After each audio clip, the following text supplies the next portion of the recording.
Hi guys, my name is Nick Broughton and I'm a Randomfish. Hit that subscribe button and let's be Randomfishes together. Yes, today I'm currently decided to rock my blazer and backwards hat, my Kevin Smith look, my current Kevin Smith look I should say.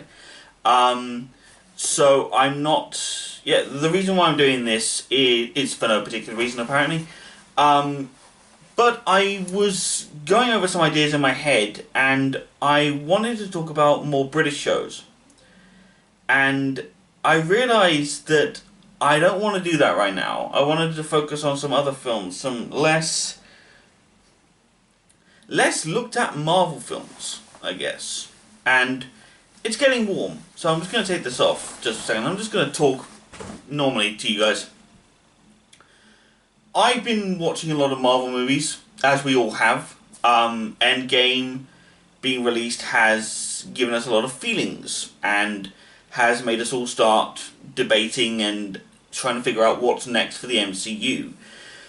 So instead of me joining everybody else in thinking about what's coming up ahead, I decided to look back on some older Marvel movies. And I'm not talking the original Fantastic Four film, I'm not talking about some of the old Hulk stuff with Lou Ferrigno, and I'm not talking about the old Thor stuff. I'm talking about the 2003 film, Hulk, directed by Ang Lee. Yeah, an interesting film to focus on, isn't it? But the reason why I'm focusing on it is because it's made at a time when superhero films were transcending to a different form of being. Now, in the late 90s, and the early 90s as well anyway, there were a series of superhero movies that just sucked. They did. They sucked so hard, and it was dreadful. It was abysmal stuff. But out of all of it, there was some intrigue. There was an attempt to rebuild superhero movies. Some worked out well, some didn't work out so well. The X-Men movies reinvigorated the movie franchise of superheroes, because not that long after X-Men, we got the likes of the first Spider-Man movie, the Daredevil film, 2 more X-Men movies, and eventually we get that in giant pile of hell called Superman Returns.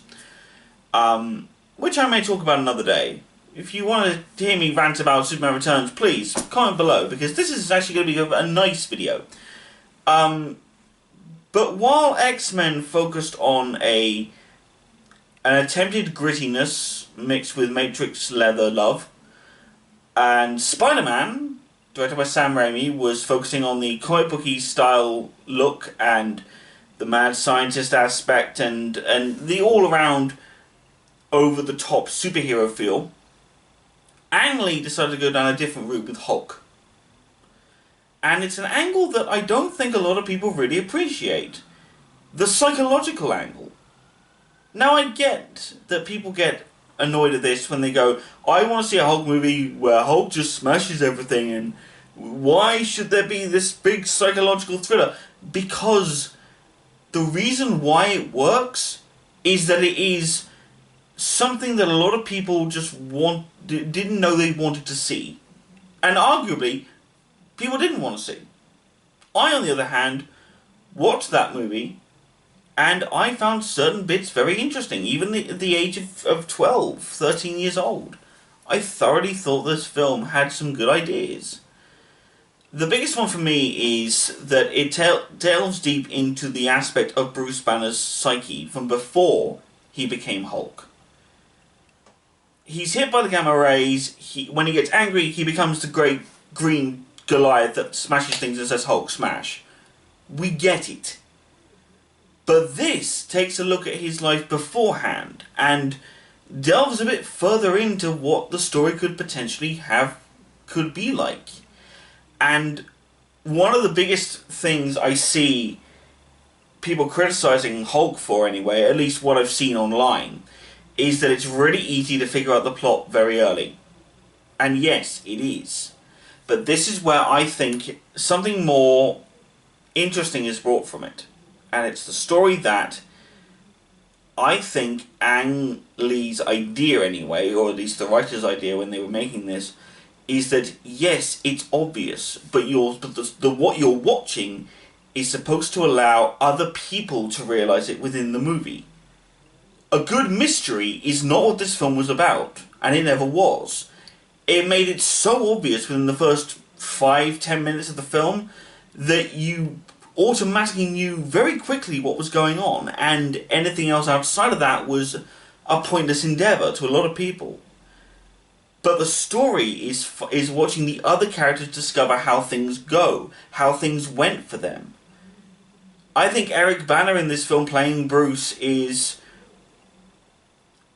amazing, because he's this completely lost soul who thinks he knows everything, but has this deep-seated psychological issues going on in the back of his head because of his father, because of what his father did. And if you haven't seen the film, please stop this video, watch the film, come back. No, I'll wait. It's fine. 3, 2, 1. I know, right? McNulty is so funny in this. No. The point is that he watches his father, he sees his father, and he hears his father murder his mother in point-blank range.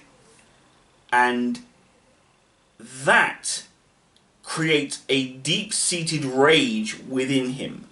Something that he himself doesn't understand or feels he can control because he doesn't know the circumstances surrounding its source. Because he blocked it all out. It's the ultimate in psychological blocks. It's like X-Men 3, The Last Stand, when Xavier tells Wolverine that he put all those psychic barriers within Jean's mind to stop her from unleashing her true power. It's like that. Except Bruce did all this to himself. He psychologically created barriers within his own head to ignore where the pain was coming from. And all of that is released when the gamma hits him. Because it takes those deep-seated psychological barriers and doesn't break them down, but transforms them into a completely different state of being. And that's where Hulk comes from. When he transforms, when he gets angry, it unlocks all of the worry, the pain, the anger at his father for everything that he did from within his mind, but it doesn't reveal any identity, it doesn't reveal anything specific. It just unlocks the anger and the pain that he felt in that moment. And that, amplified by the radiation and the nanites that are inside his system, because that's what it is in the film, it's nanites and not gamma radiation, obviously, enhanced by radiation, but it's not that bad. But the idea is that when he transforms into Hulk, he transforms into him by re-experiencing the pain all over again, and that's what created the Hulk within himself. Now, I just want to stress, before you continue with this, that this is entirely my opinion. It could be complete BS for all I know. If it is, I apologise. This is probably just some really crap film. Please enjoy watching it and hating it and ranting about it online. I really don't care. But these are my opinions based on what I think this movie is about. And honestly, I think this is what it is. I think it's a deep-seated thriller, a psychological thriller that takes a deep-seated look at a man whose anxiety created the perfect defense mechanism, but it was interrupted by something out of his control, something that was man-made, that being the experiments that they were doing. Now, I'm talking a lot about Bruce. His father, played by Nick McNulty in this, again, I said he was funny as hell.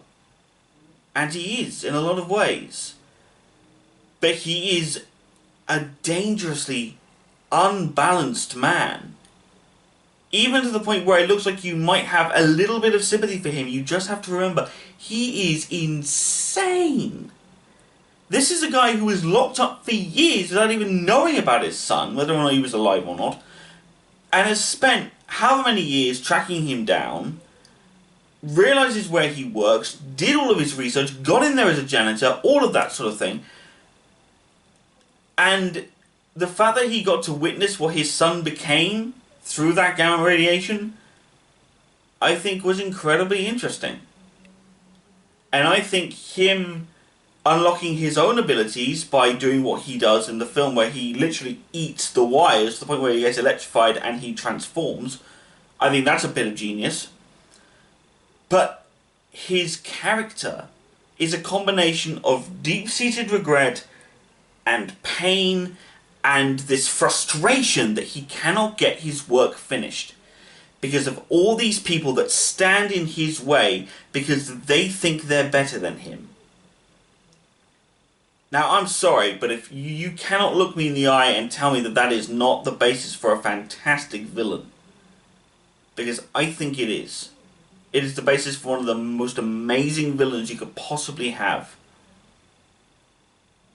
And I think McNulty does a fantastic job of it.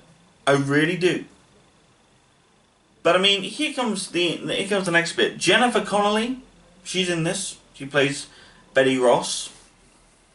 Not much to really say about her. I think the thing that she has, as she talks about this dream that she has about Bruce sort of hurting her or doing whatever, is very weird. I personally wasn't as... People talk about her not being all that engaging with the camera, and yeah, she's not that great with the camera, in this film anyway, but she is... It's still interesting to watch, because it feels like something that was passed around to the entire cast of this movie with a very simple note. Act as though you want to start exploding at people, but you're holding everything back. For the actors like Eric Bana and Jennifer Connelly, it's through this almost silent whispering of the lines, which has this almost wanting to break voice behind it. That's right there. However, the likes of Nick Nolte and Sam Elliott, the guy who plays General Ross in this, it feels like they're holding back anger. And McNulty is about it. And Sam Elliott is just... I'm twitching. If you ever come within 1,000 yards of my daughter again, I'll put you away for the rest of your natural life. Literally a line in the film that he says. Yeah, it's a line. But there's a whole bunch of other characters in this film that all have very over-the-top star performances somewhere. Taggart, I think, is hilarious. Because he's like the ultimate jackass combo that you see in a lot of films. A lot of people think of him as like being this comedic relief within the film. I'm sitting there being like, yeah, he is comedic relief. But it's not done in a way that's very traditional, because obviously comedy relief is either the bumbling sidekick of the villain, i.e. the guy that's always getting things wrong but not actually evil but just misguided, or the best friend of the main character. But Taggart he's the ultimate asshole.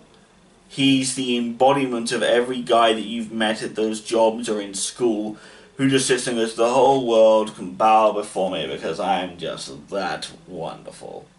Get out of my way, peasants. He's that guy. The kind of guy that you just want to punch in the face. And of course, when you see what happens to him at the end of the film, it's nice, because he gets his just desserts. It's brilliant. The last thing I want to talk about before I sign off about this is the comic book panels. Again, something that people have really harped on about this movie. The way the comic book panels go through the scenes, or the way it sort of goes between shots, and like brings up a comic book panel and then moves on. Yes, for a lot of people this is silly. But again, please keep in mind that at this point in the 2000s, comic book movies, nobody knew how to handle them. Yes, Ang Lee didn't do a very good job with these things. Yes, those comic book panels might have been a very bad idea. I acknowledge this. However, you also have to acknowledge, people, that there was a point where we didn't know how we were going to do comic book movies. Heck, we probably didn't even think comic book movies decently were possible. Daredevil being released was an absolute flipping nightmare for most people, although it is still kind of fun to watch. I mean, I would recommend watching it again sometime, given what we now have in the comic book world. You know, X-Men 2, X2, X-Men United was released. It was fine, but it wasn't, you know, world-breaking. But these are the points that I'm trying to make. Hulk is an incredibly underrated film that is the ultimate psychological thriller, but done through the eyes of a superhero. If it was done without Hulk, it would still work. But as a Hulk movie, it still works in my opinion, and I think it does the film a service to have Hulk in it, and I think it works. So with that in mind, that's my review of the movie. This may be very confusing, but there are movies that I do actually like, and I do actually think it's kind of fun. However, next time when I do this, if you guys want to comment below, I will either do Superman Returns, where there will be a lot of swearing, believe you me. But then there will also, if you have any other ideas for something else that you might want me to review, or something else that you might think might be better for me to review instead of Superman Returns, do please comment. Put them in the comments below. Like, subscribe, share this video, do all the things that you do with it. It's lovely. Thank you very much. Randomfish out.